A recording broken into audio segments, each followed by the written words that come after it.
Hi guys, this is Owen from farpoint.org. This is the fifth and final game of the Spring is Coming campaign. So you can see that the snow has started to really fade away, so spring truly is coming. In this final game, it's Morvhana against Saeryn. So this is very much forces constructed out of what's remaining from our initial annihilation forces.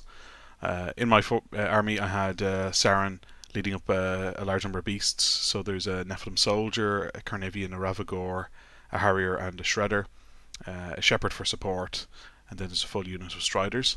On Phil's side, he had Morvhana, Gorax, a Feral Warpwolf, 5 Tharn. He had 2 remaining Wolf Riders, and then he had a full unit of Wolves for Boros. So Phil had the first turn. So on his turn, he pushed everything forward fairly aggressively, pushed towards the top right flag, which is the flag I needed to control with the Wolves, moved the Tharn up into position, and basically just got everything forward.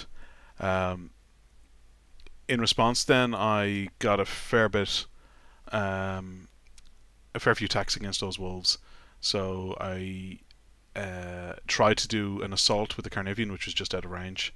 I dropped a shot with the Ravagore, then I used a couple of Strider hits to take the other one.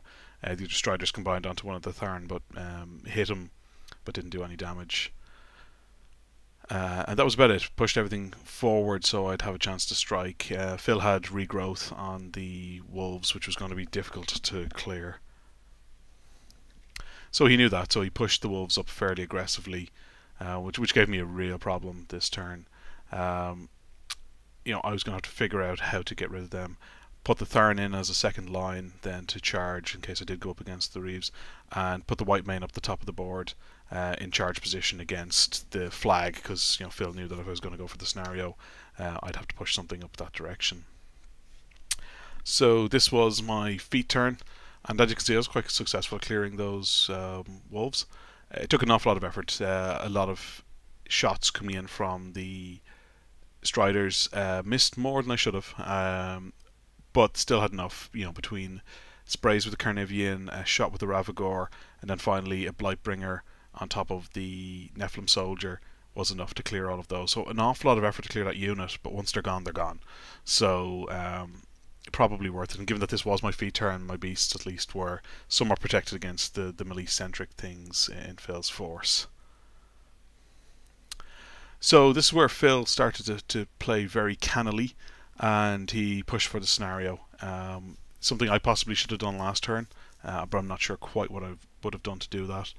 So he shuffled around everything, engaged. He couldn't really do too much damage to anything in the force. So really what he did is he pushed the Gorax down towards the flag he needed to control. And I made a mistake in my next turn, and you'll see it, but he controlled it, he contested that area, which was enough to score a control point, and it's the first of 2 in this scenario.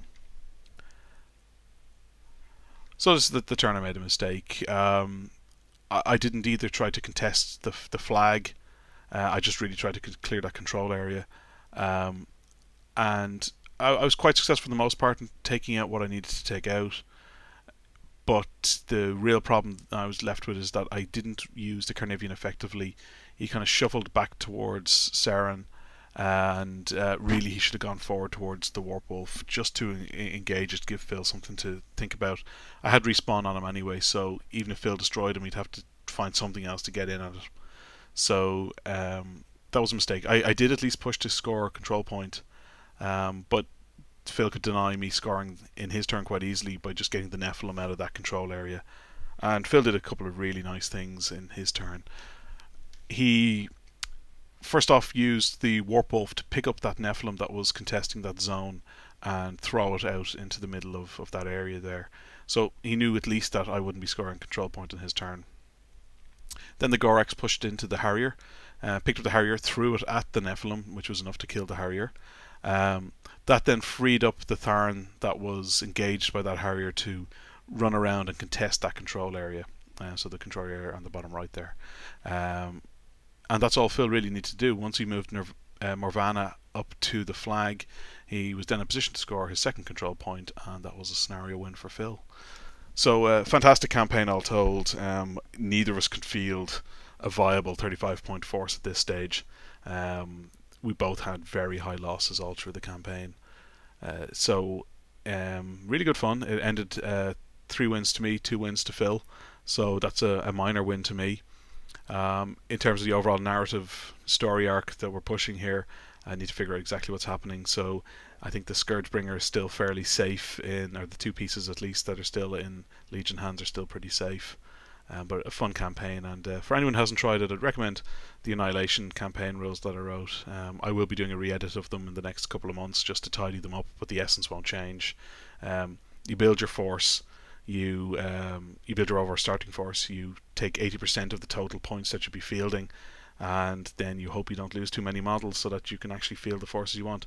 It changes how you compose things. You don't tend to go for character models that much because they are more expensive to keep alive, certainly the way the rules are written.